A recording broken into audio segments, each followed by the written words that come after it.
All right, according to the clock, it's 4 o'clock, and it's time to go home because we're done. No. Welcome to the first seminar in November 2023. Yeah. It's my pleasure to introduce Dr. Peter Garrett. Oh, yes, announcements. Forgot, announcements. First year students, please come by and see me so I can check you off. And remember that you have an assignment due. Some of you might have the assignment from last week due too. So make sure you get it both done. Any other announcements? All right, so Dr. Peter Garrett is a retired hydrogeologist, best known in Castine for having drilled, developed, tested, and permitted all 4 drinking water wells that serve the community. So you have Dr. Garrett here to thank for your water supply and your showers, cooking, all that stuff. In a larger context, he considers the climate crisis to be the major challenge of our time. He not only sees ways in which each of us can play a part, he also advocates for climate restoration as a necessary goal to get us beyond the Paris Agreement that once seemed like a reasonable global goal. He also lobbies state legislators and our members of Congress regarding effective climate policies and is currently the liaison to Senator Collins on behalf of Citizens Climate Lobby. Dr. Garrett has taught in our department, and so we're going to present him with this Ocean Studies shirt to help him welcome him back. I like that. So after the presentation, I'll be roving around with this mic, so questions, just have to wait for the mic. All right. Yes, thank you. You can hear me loud and clear? Good. So, I've been asked to let you know a little bit about my background here. I ain't from here, as you can tell. I'm from across the pond, you know. So I happened to meet the right girl in Bermuda, and she came from Winslow, the town of Winslow, and I got her to bring me home, which is why I live in Maine. I live in Winslow next to Waterville, and in my career in Maine, I actually started off as teaching at Colby College, but the academic world didn't seem quite right for me, and so I got a job as Maine's first hazardous waste hydrogeologist. Well, back in the 1980s, we didn't really know much about hazardous waste, and so we had to kind of figure out which was and which wasn't a hazardous waste. And anyway, dealt with those kinds of things. And then I figured that I really wanted to get into the clean water business, which is why I first came to Castine in 1989. And one of the things I really like about doing the kind of work that I've been doing is to see what the problem is and to figure out a way that I can actually solve that problem. And in Castine, I'm very happy to see that say that over the years, from 1989 to 2014, I've given you a water supply that works for you. And one of my colleagues over here, George, wave your hand up, George, used to be superintendent of the water district, and it's been a pleasure working here. And then an even greater pleasure coming back to teach some geology here at the college. So great to be back. So onto the climate field. You see this picture here. It is obviously not an accurate scientific kind of figure here. It's artistic, but it shows some things that probably all of you are familiar with, the graphs, and how the colored graph in particular is a kind of an illustration of the temperature graph with time moving to the right here and temperatures increasing to the right. The little kind of dotted line at the top, you can see probably represents the concentration of carbon dioxide and other greenhouse gases going up to the right. What do you think this blue kind of watery looking stuff going up to the right is? Sea level. And it's something that we've hardly seen so far. In Maine is seeing an 8-inch rise in sea level so far. It's predicted to be more, as we'll see a bit more. And then on the left-hand side, you see a bunch of other things, other lines coming down to the right. That's the decrease in ice on Earth. So this is an artistic representation. I'm going to show you a bit more than that. Some of the greatest difficulties of climate change is heat. Heat can kill you. This guy is cooling himself with whatever water he can find here. But what do you think his body temperature is? Same as yours, 98 point something. And it's 120 degrees outside. No wonder he's cooling himself. Heat can kill a person if you're out in it too long. Here's another one of climate change. This is Montpelier, Vermont. Any of you from Vermont? Do you remember this? Did you see this? Wow. This could be pretty well anybody's downtown, except for Castine at the moment. But just to think that you could have you could take a boat down Main Street in Montpelier. This is a picture of a very sad picture of a drought in the Sahel. The Sahel is that southern part of the Sahara, which is turning more, it's turning drier and drier. Now, what did these cows die of, do you think? It could have been, yeah?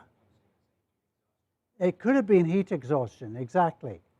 And the cows behind them that are alive are searching for maybe something to eat and hoping that, I don't know, I don't see any shade in here from heat exhaustion. So this is another thing that is happening. Migration is something that we hear about in the news these days quite a bit, talking about migration from Mexico point south, or from Africa to Mexico and point south, and coming north.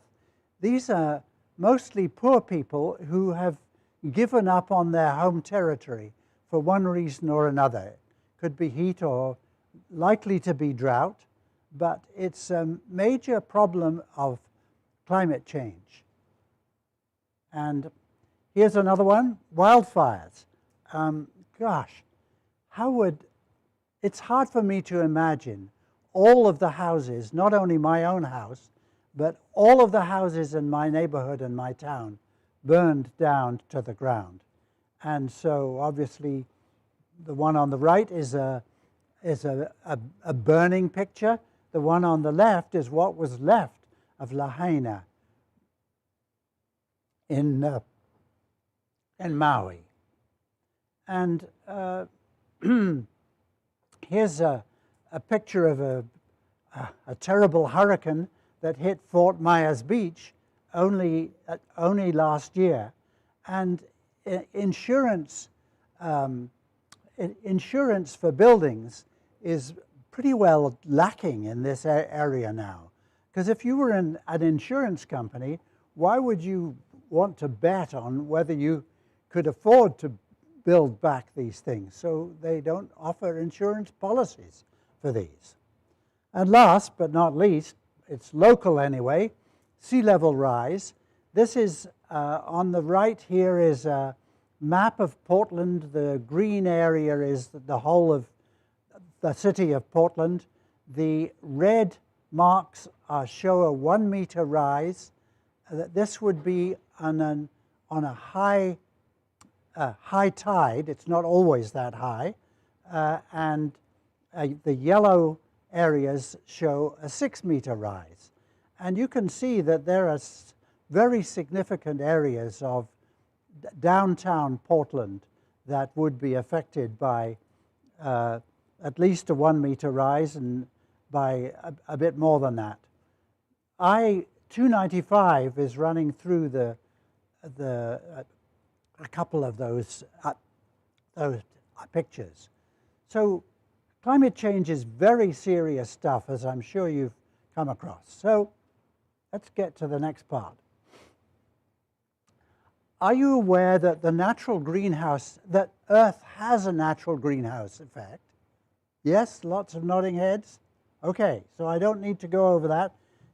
Basically, many people, including your parents and your grandparents and cousins, may not know that if without this natural greenhouse effect, Earth's surface would be 60 degrees Fahrenheit colder than it currently is.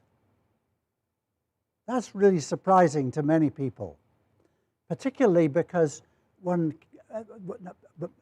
none of us can see with our eyes the heat that is radiating from our Earth on a daily basis and a nightly basis. And with the human-enhanced greenhouse effect, then less heat is going out into space, more heat is staying in here, which is why we're all getting a bit warmer. This is one of the graphs that you can read from a website called the Climate Reanalyzer, which was prepared by a fellow who's now the state climatologist and he's at the University of Maine in Orono.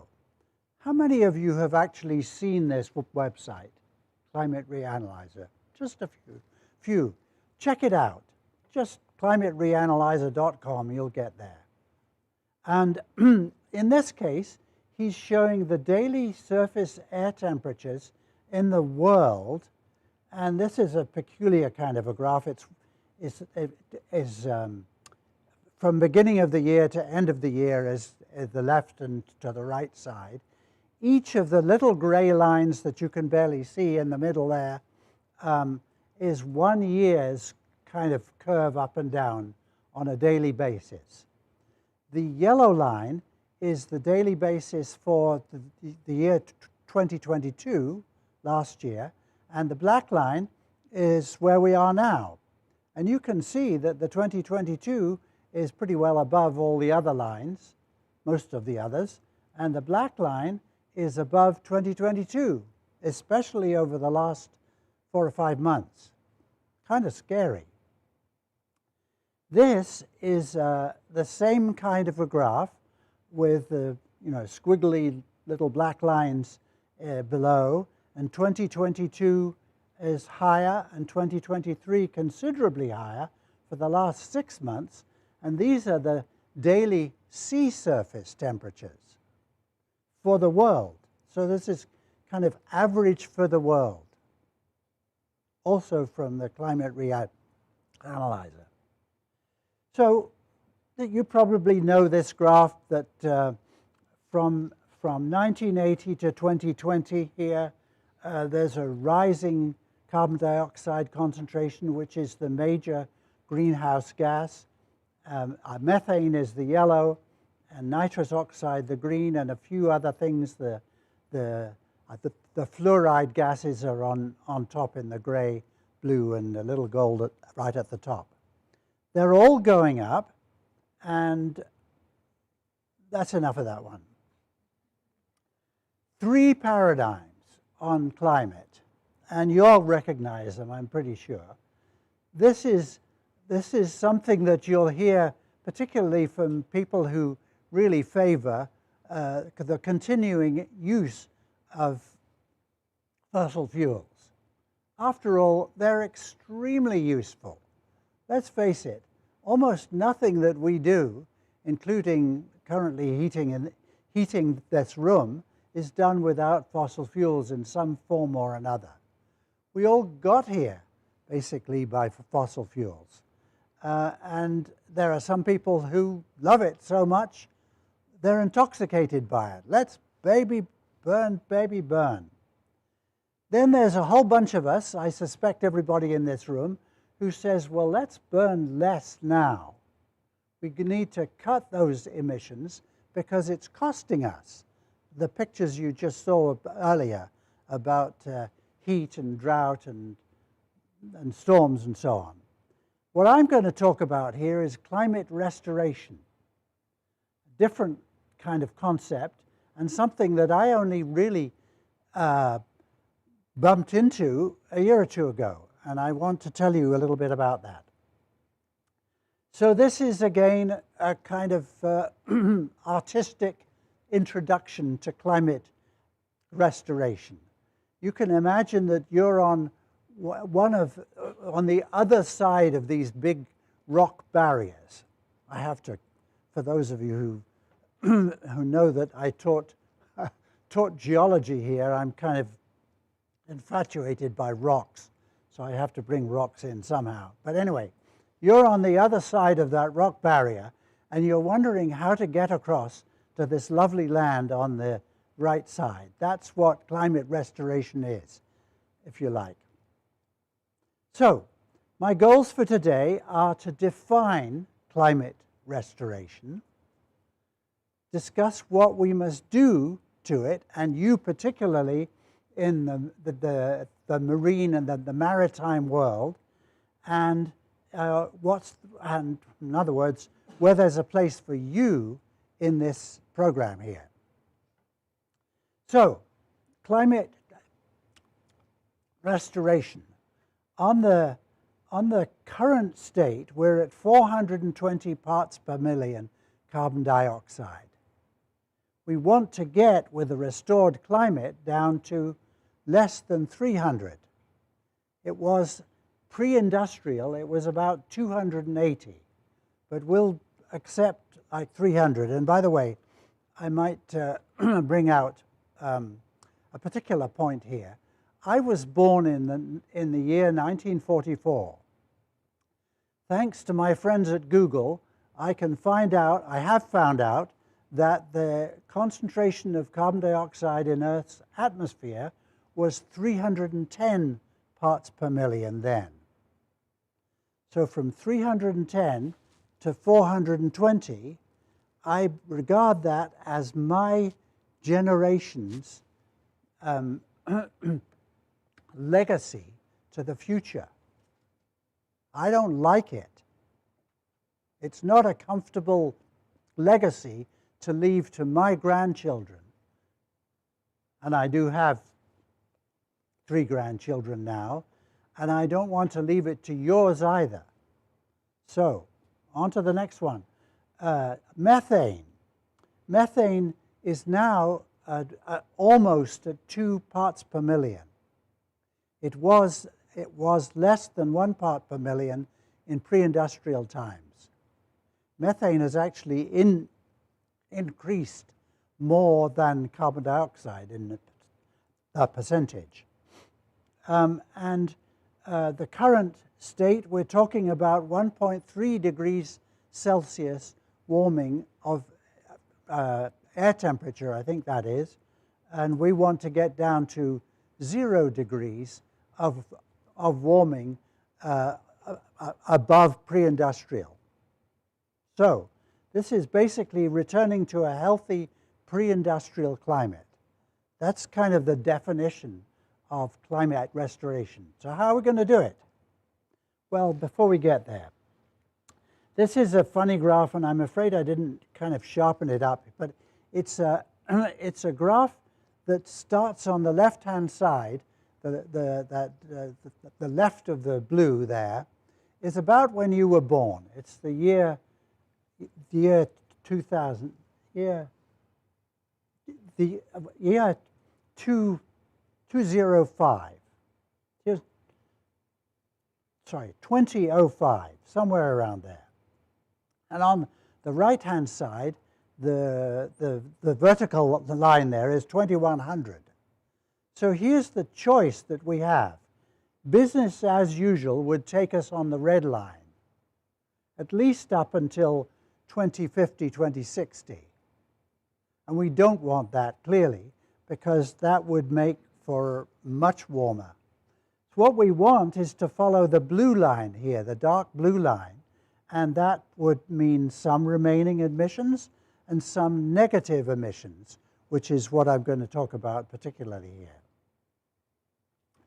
Okay, a crucial distinction here, accumulated versus annual emissions.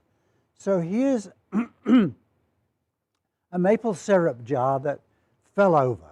I would never allow that in my kitchen, but here it is. And the accumulated emissions from this jar are this whole spill here. And the annual emissions are what's still coming out. That's the difference.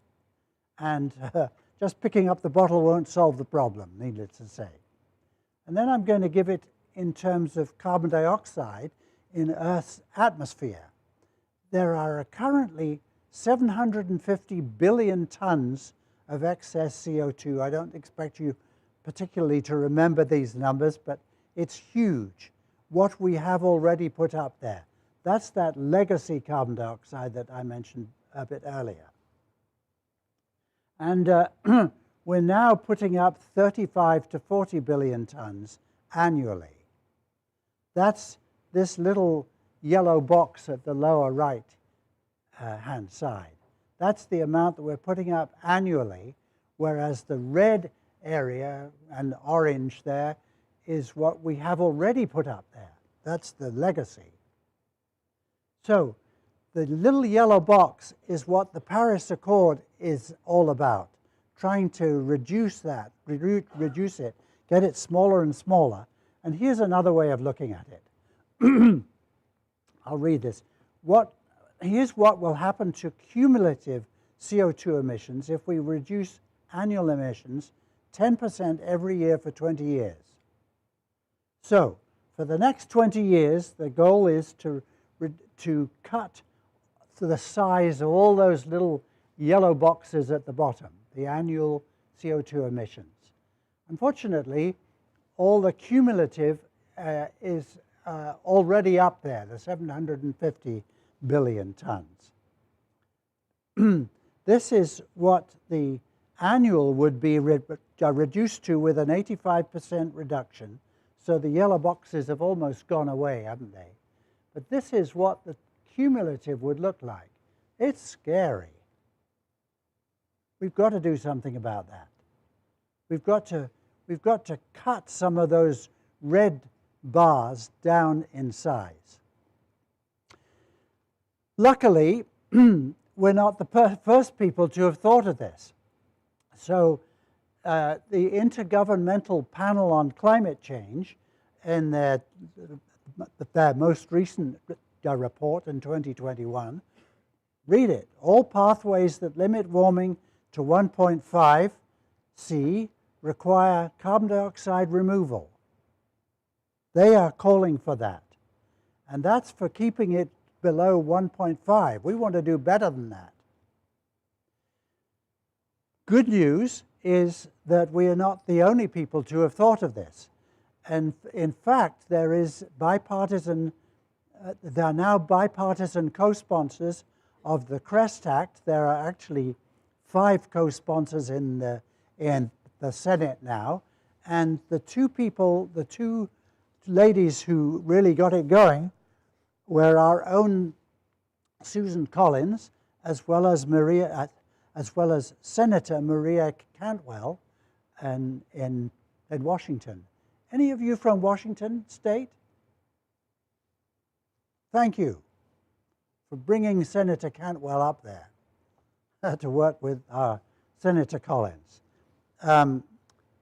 So the CREST Act is the Carbon Removal and emission storage technologies.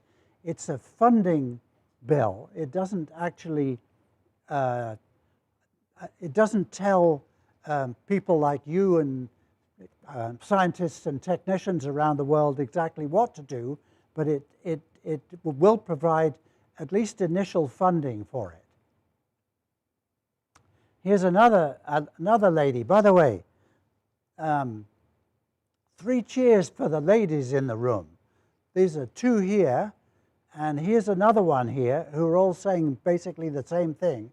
Carbon dioxide removal is key to restoring our climate, so these extreme weather events just don't keep getting worse. So I've never met Jennifer Granholm, but here she is. She's the Secretary of the U.S. Department of Energy. Terrific, eh? So it's not either or, it's both. In other words, we've got to keep reducing emissions, and this shows, you know, solar and wind, reducing methane emissions. That's another whole story. And electric vehicles instead of all of the gasoline cars and trucks that many of us have parked outside. But we also have to reduce, we have to take carbon dioxide out of Earth's atmosphere. And these are some of the methods that I'll be talking about. Enhanced natural processes. I won't be talking very much about carbon negative concrete, but just to let you know that there are 2 companies out there now who have a viable product. One is making the aggregate from for concrete. You know that concrete is made of cement, a certain amount of sand, and quite a lot of aggregate. That's the broken bits of rock in concrete. They can be made now of carbon dioxide in kind of artificial limestone. And there's another company that's actually making artificial cement without having to burn limestone to make cement, which is the usual way and contributes to the carbon dioxide emissions. And the third one down here is direct air capture. We'll be getting to that later.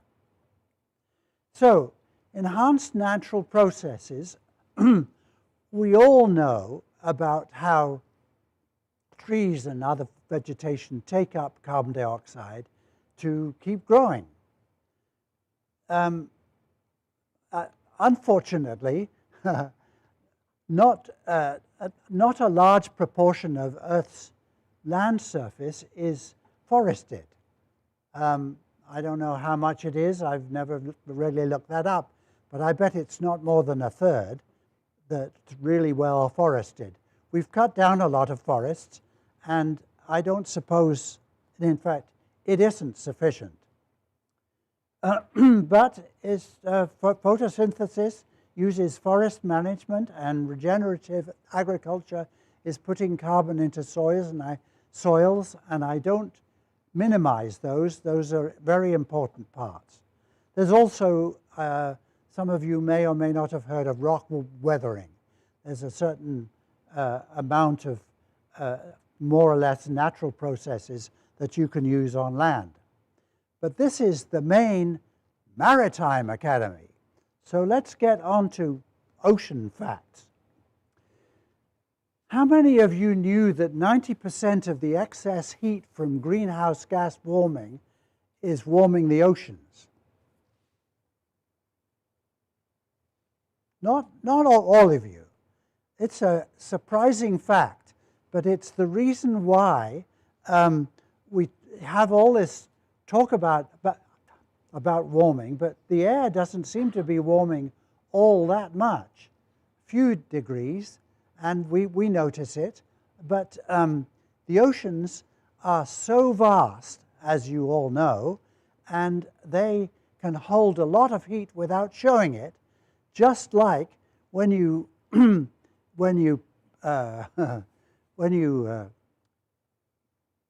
I'm holding a pot in my hand here. If you heat a pot of of water on a stove, it takes quite a while to take that heat and warm that water. It would take a lot less time to heat that air, a lot less time to heat that air if your pot was filled with air. Next one, 30% of excess carbon dioxide is stored in the oceans. How many of you knew that? More of you, good. And it certainly leads to acidification. This is something, the last one, the last bullet here, oceans hold 42% more carbon than the atmosphere. I only learned that recently, and we'll get into that a bit later on. So, enhanced natural processes in the ocean include all of these. Kelp arrays, ocean alkalinity enhancement, we'll be getting into each of these in some detail, ocean ion fertilization, and coastal blue carbon restoration. So I list them here now, but we'll be getting into some of them. So seaweed arrays. The picture on the left is a guy just coming out of the ocean with a whole bunch of seaweeds that are going to be used for human food and for fertilizer.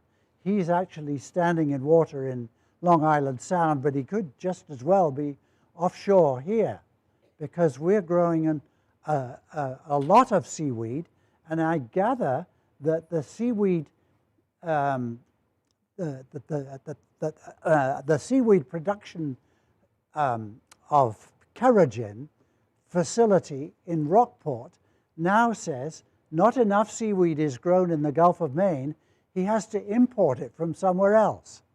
So you can see it's a growing industry that wasn't there just a short while ago. For those of you who've got notebooks, write down some of these names here of the companies. Running Tide is one company here, and Running Tide is doing a particular thing. They're experimenting with carbon buoys. Now, a carbon buoy is made out of basically wood chips glued together in a little buoy which is about as big as this. And they seed it with kelp or sargassum or whatever other seaweeds there are, and they're experimenting with how long the carbon buoy would last in the ocean before it gets saturated and sinks. They want to sink these seaweeds to the bottom of the ocean, and the idea is that it's taking up carbon dioxide from the ocean, and you've just learned that the ocean contains an awful lot of carbon dioxide in various forms, and so it grows, and then when it's grown, it would sink. So that's one of the ideas. Running Tide, I believe it began just locally down in, well, on the coast of Maine somewhere. Here's another company that I had only heard about by going online. They're doing the same kind of thing, seaweed arrays, and I'm not quite sure how they are growing the seaweed and how they're making it sink, but I did find out that they've got jobs going, if that interests you, coming up, engineering, marketing, and operations. So look for FICOS online and see what you can find. The Climate Foundation is particularly involved in kelp arrays, and this is a kelp forest from their website, and they are seeing it as being a solution for the planet, because these kelp forests, I've never swum in one. How many of you have swum in a kelp forest? One over there? Good for you. All right. And one over here? All right. So, and I gather that there's all kinds of life in a kelp forest apart from kelp. And so they're talking about it actually feeding people from the fish and various other things that are growing in there. And again, what to do with the kelp when it's done? Can it sink to the bottom of the ocean? Here's another one. I'm not sure how to pronounce this, Trophox or something, but it's associated with the University of New Hampshire. And the picture, I gather, shows a kind of a net on which you grow the seaweeds. So this is again from their website. Next generation of offshore seaweed farms are revolutionary design, successfully demonstrated at offshore conditions in the Gulf of Maine. So if you haven't heard of them, you're like me. I didn't know they existed till I started putting this talk together, thinking of things that you might want to follow up with in your career.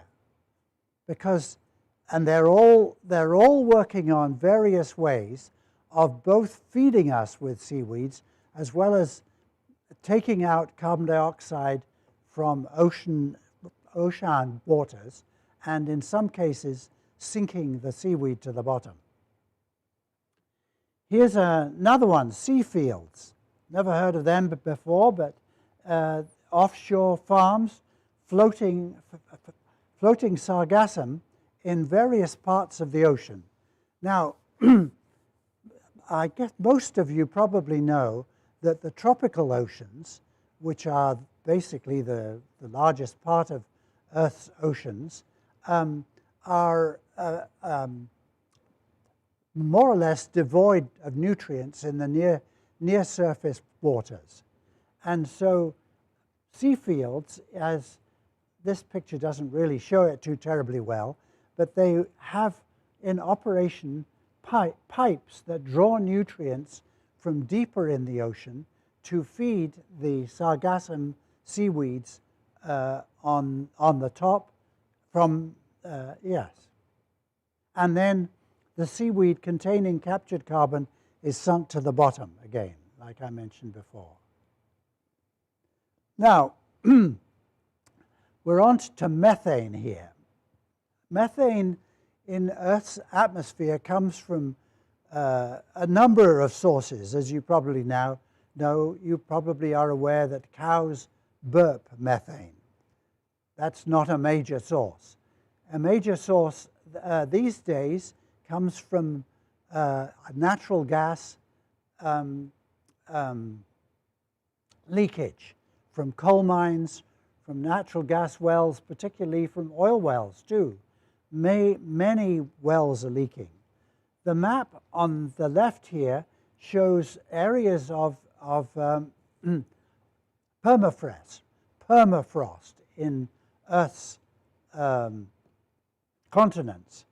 And the permafrost, sometimes you get bubbles coming up in, could be taken from on top of ice on a lake in Maine. Sometimes you see bubbles like that. That's methane coming up from the bottom of the lake. But this kind of bubbling of methane from melting permafrost is a very serious possibility of a major outburst, one might say, of methane, which would be a serious disruption of climate unless we're very careful. This is something that maritime people could be doing. This is a picture that shows iron in combustion gases mixing with natural sea salt spray to form ferric chloride, and cargo vessels burning bunker fuel can contain iron, and sometimes it can be put actually into the exhaust here. Now, why is ferric chloride? What's it doing for the methane? Well, methane naturally oxidizes in about 10 to 20 years. And it goes back to basically carbon dioxide and water, because you know methane is CH4, so it gets oxidized that way. Apparently the iron chloride does the same kind of thing, maybe more rapidly. So this is another possibility that I've heard about. I don't know much more about it than that, but maybe you can research on it. Then we have ocean ion fertilization. One of the peculiar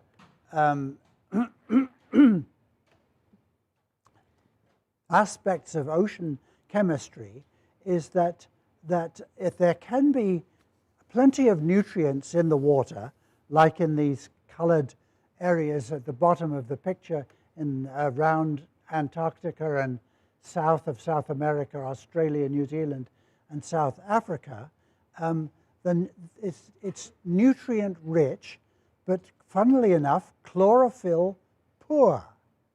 What's happening to the phytoplankton there? Why don't they grow? It turns out that it's a lack of tiny amounts of iron. Why? Again, this is something I've only recently heard about, but there are some people who've been doing experiments in ocean ion fertilization, and basically this is what happens. You fertilize the ocean in a certain area, just the little, you see the little white crosses and red crosses there? Those are areas that where experiments have been done. And the phytoplankton pick up, and you get a phytoplankton bloom there, and then the zooplankton get them, and the little fish get them, and then the bigger fish, and wouldn't you know, whales. And this is kind of the rundown. So there have been various experiments at what's called ocean ion fertilization, and could we go further on that? Could we actually take carbon dioxide out of Earth's should go back to here, out of the oceans and drop it to the bottom? And so let's see, let's go on a little bit. Let's see how to get iron, or how iron gets into the Earth's atmosphere so that it could cause this. So Mount Pinatubo is a cute little island with a lake in the middle, because it blew its top in 1991. And here it is blowing its top in 1991, sending out a huge cloud of dust. And the interesting thing is that that dust contained a lot of iron in it. And one of the peculiar things it did was it blew in 1991, and just in that particular period, Mount Pinatubo, it reduced the carbon dioxide concentration in Earth's atmosphere. It kind of leveled it off. This is the graph of CO2 going up year after year. But right after 1991, it leveled off for a while. That was apparently because of Mount Pinatubo.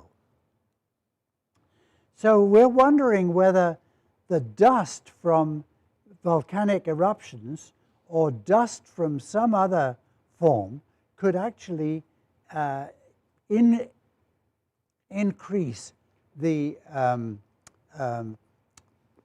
phytoplankton, zooplankton, and actually enough of them sinks to the bottom of the ocean that it could really make a difference. So then here's me as a geologist coming in here and trying to explain this peculiar graph. I apologize in that this graph goes you from the right to the left, and it is covering 400,000 years of Earth history. The top graph, the blue graph, is a temperature graph, and the the tops of these peaks here are the interglacial periods. We're in one now. Then the green, oh yes, so a glacial period starts off kind of slowly and goes to a very cold period here before it bumps up to an interglacial. And you can see it's done that several times here. The interesting thing is that, sorry about that. The carbon dioxide concentration follows the temperature. So we've always been puzzled about how that could be.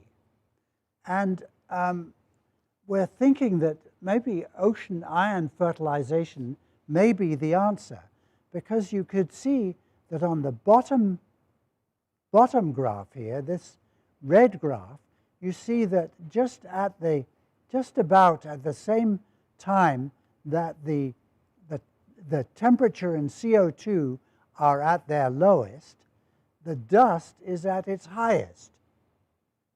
Now this is dust as recorded from ice cores, and these are dated ice cores, as well as cores from the ocean bottom, that suggests that the addition of dust to the ocean actually caused an increase in phytoplankton, is all we can think of, that dropped, and or dead fish or dead whales or whatever, dropped to the bottom of the ocean and stored that carbon at the bottom. So this is another ocean way that came about, and it came about from the company on the top left. You'll see Vesta, and what they're doing is rather extraordinary. I can't recommend it exactly. Grinding up the mineral olivine, which happens to be a magnesium silicate. And anyway, grinding up this beautiful mineral and mixing it with beach sand actually takes carbon dioxide out of ocean water. Not what I consider to be a major solution, but it's one of them. And then here's another one that we're all familiar with, coastal blue carbon. That is encouraging coastal environments to take up carbon dioxide. It's from seagrass, mangroves, salt marshes. The problem with this, of course, is that if sea level is rising, these are going to be washed inland and washed away. Then there's direct air capture. This is a picture of a direct air capture, kind of a little factory in Iceland. They take, with these fans that you're looking at in this picture, whole banks of fans, actually take the 0.04% of air that consists of carbon dioxide, filter it out of the air, and pump that carbon dioxide down into the basaltic rock which contains olivine in Iceland. And it takes, in other words, carbon dioxide out. It's permanent, it's measurable, it's scalable. Oil companies like it because they can buy some of these things and sequester some of the carbon. They're talking about bigger plants. Trouble is, it's very expensive per ton of carbon dioxide. And then there's direct ocean capture of carbon dioxide. I'm not a chemist, so I won't begin to explain all the details of this, but basically you pump water through this machine. At the top here, you separate it into acid water and alkaline water, and it actually can take the carbon dioxide out of ocean water. It's apparently much more effective than direct air capture from air because there's more carbon in ocean water. So, if you've been confused by all this, I understand this is a whole new area of science. And I found in Ocean Visions, online Ocean Visions, references to Woods Hole Oceanographic, Monterey Bay Aquarium, MIT, all kinds, Stanford, Santa Barbara, Ocean Conservancy, Scripps, they're all in there. And they will be able.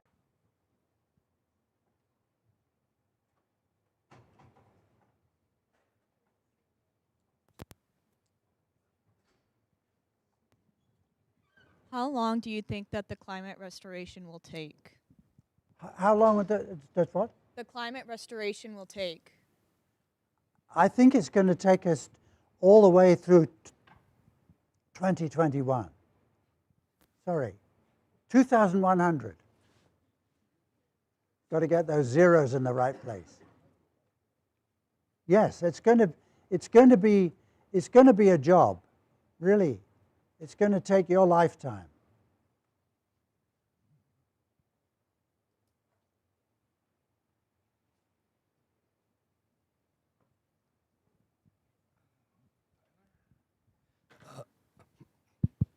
I don't know if this is really going to pick me up, but based off of the ideas that you've presented, Could you put up a bit closer? based on what you've presented to us so far tonight or today, which of the ideas do you think would be the most effective with neutralizing the carbon emissions? Okay, which of all of these the processes? I think the generation of seaweeds at the surface and sinking them sounds quite promising, and ocean iron fertilization is one that has many people putting a question mark because they're not comfortable putting iron in the water, which some people are talking about it being a pollutant, and so we need more experimentation on that. That's certainly the lowest cost of all of the things I've shown you here. Yes. And the other one that I mentioned a little bit, I didn't get into it very much, but the enhanced methane oxidation may become very important, particularly if a permafrost keeps melting. Thank you. Good question.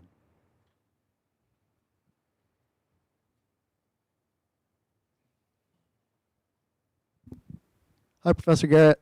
I was just curious, bridging this talk and your career as a hydrogeologist, I was curious if there were ever, over the course of your career, if there was an increase in climate-related factors that may have influenced some of the water systems that you designed, if over the course of your career there was an increase in climate-related factors that did that. The answer, thank you for that. The answer is not during most of my career, I'll have to say. There are parts of the world that are subject to drought, and obviously they are. You have to find your water source that can survive a drought. That was one of the things that I remember having to do a lot of. But one of the things that's been happening that I've heard about just recently is, and that is that many of the aquifers in the mid-continent US are being depleted by irrigation. And irrigation is more necessary in drought-prone areas of the country, like the Midwest, and gets worse the hotter the climate. And so it's become more necessary to deal with that now. It's becoming more and more necessary.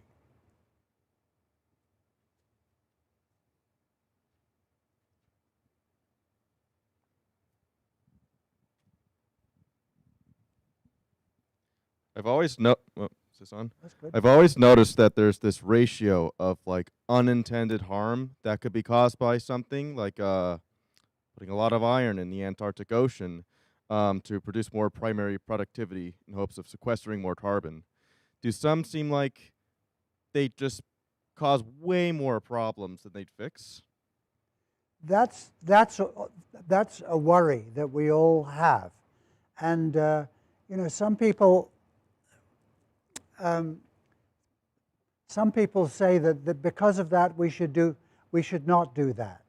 But on the other hand, we're at a turning point here.